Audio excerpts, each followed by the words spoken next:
أعوذ بالله من الشيطان الرجيم بسم الله الرحمن الرحيم تبارك الذي له الملك وهو على كل شيء قدير সেই পূর্ণময় সত্তা যিনি আসমান এবং জমিনের মালিক, সমস্ত বিষয়ের উপরে আল্লাহ রাব্বুল আলামিনের সার্বভৌমত্ব, যিনি সমস্ত ক্ষমতার মালিক, সর্বশক্তিমান। মাকানা মুহাম্মাদিন আবা আহাদিন মিন রিজালিকুম ওয়া রাসূলুল্লাহি ওয়া খাতামুন নাবিয়্যিন। বিসমিল্লাহির রহমানির রহিম ওয়া ইলাহুকুম ওয়া ইলাহুন ওয়াহিদুন লা ইলাহা ইল্লা হুয়ার রহমানুর রহিম। আল্লাহ রাব্বুল আলামিন বলেন, আল্লাহ ছাড়া কোনো মাবুদ নাই যিনি অত্যন্ত মেহেরবান এবং দয়ালু। অন্য এক আল্লাহ রাব্বুল আলামিন বলেন, আসমান এবং জমিনে যদি অন্য কোনো মাবুদ থাকতো তাহলে প্রত্যেকের রাজত্ব নিয়ে ধ্বংসের লিপ্ত হয়ে মারামারি যুদ্ধ ফেসাদের উভয় ধ্বংস হয়ে যেত। সুতরাং আল্লাহ ছাড়া কোনো মাবুদ নাই। লা ইলাহা ইল্লাল্লাহ, লা ইলাহা ইল্লাল্লাহ। এই কালেমার এত বড় মর্যাদা। কালেমা আল্লাহ রাব্বুল আলামিন পাটকারীর সামনে গিয়ে বলে, ও আল্লাহ মালিক, আমি লা ইলাহা ইল্লাল্লাহ, লা ইলাহা ইল্লাল্লাহ পাটকারীর আমি লা ইলাহা ইল্লাল্লাহ, আমি তোমার কাছে ফরিয়াদ করতে এসেছি যে লা ইলাহা ইল্লাল্লাহ পাঠ করলো, আল্লাহ তুমি তার গুনাহ খাতাগুলো মাফ করিয়ে দাও।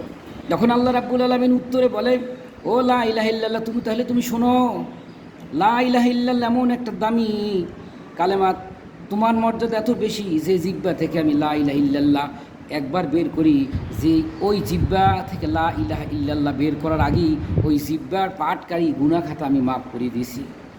সুবহানাল্লাহ। তাহলে লা ইলাহা ইল্লাল্লাহ সম্পর্কে রাসূল পাক সাল্লাল্লাহু আলাইহি ওয়াসাল্লাম আরও বলেন, আসমান এবং জমিন যদি এক পাল্লায় রাখে, 7টা আসমান 7 জমিন যদি এক পাল্লায় রাখে, আল্লাহ বলেন আমি ব্যতীত 7 আসমান 7 জমিন যদি এক পাল্লায় রাখে লা ইলাহা ইল্লাল্লাহ, আর এক পাল্লায় রাখলে লা ইলাহা ইল্লাল্লাহর ওজন ভারী হয়ে যাবে। সুতরাং এই আসমান জমিনের একমাত্র মালিক আল্লাহ। ওহু আলা কুল্লি শাইইন কদির। সূরা মুলুকে বলেছেন, আরও অন্যান্য সূরায় আছে, সমস্ত ক্ষমতার মালিক আল্লাহ। আল্লাহ পাক যাকে খুশি বেজ্জিত করে, আল্লাহ যাকে খুশি সম্মানিত করে, আল্লাহ পাক যার কাছ থেকে ক্ষমতা কাড়িয়ে নেয়, আল্লাহ পাক যাকে ইচ্ছা ক্ষমতা দান করে, যাকে ইচ্ছা রাজত্ব দান করে, যার কাছ থেকে আল্লাহ পাক ইচ্ছা করে রাজত্ব কেড়ে নেয়। সুতরাং সমস্ত ক্ষমতা মালিক আল্লাহ। আল্লাহর কাছে আমরা চাবো, আল্লাহর কাছে পানা চাবো, আল্লাহর কাছে মাপ চাবো, আল্লাহর কাছে আমাদের যত অভাব অভিযোগ আছে, আমাদের যত কষ্ট আছে আল্লাহর কাছে বলবো, তাহলে আমরা শিরক মুক্ত থাকবো। আল ইসলাম হাক্কুন আল কুফরি বাতিলুন, আল ইসলাম নুরুন আল কুফরি জুলমাতুন। ইসলাম হচ্ছে শান্তির ধর্ম, ইসলাম শিরক মুক্ত, কুফুর মুক্ত। আর যারা ইসলামের মধ্যে নাই, যারা ইসলামের ভিতরে নাই, তারা কুফুরে জর্জরিত। সুতরাং আসুন আমরা আল্লাহকে ভালোবাসি, নবী পাক সাল্লাল্লাহু আলাইহি ওয়াসাল্লামকে ভালোবাসি। Dear viewers from home and abroad, if you are benefited to watch my video, please like, comment, share and subscribe my channel. Dear viewers, আরেকটু কথা বলি।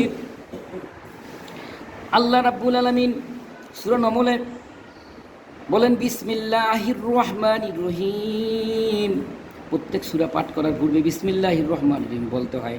এর অর্থ হচ্ছে গিয়ে আল্লাহ পাকের নামে শুরু করলাম, যিনি দয়ালুর দয়ালু, অসীম অসীম দয়ালু। রহমানুর রাহিম, এখানে 2টা নাম, রহমান রাহিম। আল্লাহ পাকের 99টি নাম, আরও অনেক নাম আছে। আল্লাহ রাব্বুল আলামিনের দয়ার কোনো শেষ নেই, অসীম দয়া। সুতরাং অসীম দয়া আল্লাহ নামে শুরু করতেছি, প্রত্যেক কাজ আল্লাহ নামে শুরু করব। সুতরাং আল্লাহর কাছে সাহায্য চাইব, কারণ সমস্ত ক্ষমতার মালিক একমাত্র আল্লাহ। আল্লাহ পাক বলেন, কুন ফায়াকুন নিয়ে বাদি সামাওয়াতি ওয়াল আরদি বাদি। আল্লাহ পাক কুন ফায়াকুন বলে সব কিছু হয়ে যায়। সুতরাং আল্লাহর কাছে চাইব, শিরক মুক্ত জীবন চাই, শিরক করব না। আল্লাহ পাক শরীকের গুনাহ কখনো ক্ষমা করেন, অন্যান্য গুনাহ চাইলে আল্লাহ মাফ করে দিতে পারেন। বান্দার হক আল্লাহ মাফ করেন। আল্লাহ পাক শিরককে কখনো মাফ করেন। আল্লাহর সার্বভৌমত্ব, আসমান এবং জমিনের একমাত্র মালিক হচ্ছে আল্লাহ। আলহামদুলিল্লাহি রাব্বিল আলামিন। যাবতীয় প্রশংসা আল্লাহ পাকের, যিনি সকল সৃষ্টি জগতের পালন কর্তা। সুতরাং আল্লাহর কাছে সাহায্য চাইব, আল্লাহকে ভালোবাসবো। আল্লাহ সমস্ত ক্ষমতার মালিক। এর নাম হচ্ছে ইমান। যার ইমান যত বেশি পাকাপোক্ত, তার আমল তত বেশি মজবুত। যার ইমান পাকাপোক্ত, তার আমল মজবুত না। আল্লাহ পাক বোঝার তৌফিক দান করুন। যেমন 100 তলা বিল্ডিংয়ের ফাউন্ডেশন আর 2 তলা বিল্ডিংয়ের ফাউন্ডেশন এক না। 100 তলা বিল্ডিংয়ের ফাউন্ডেশন এত মজবুত যার ইমান যত মজবুত তার আমল তত মজবুত। আল্লাহ রাব্বুল আলামিন সবাইকে বোঝায় তা বোঝার তাওফিক দান করুক। আসসালামু আলাইকুম রহমতুল্লাহ ওয়া বারাকাতুহু।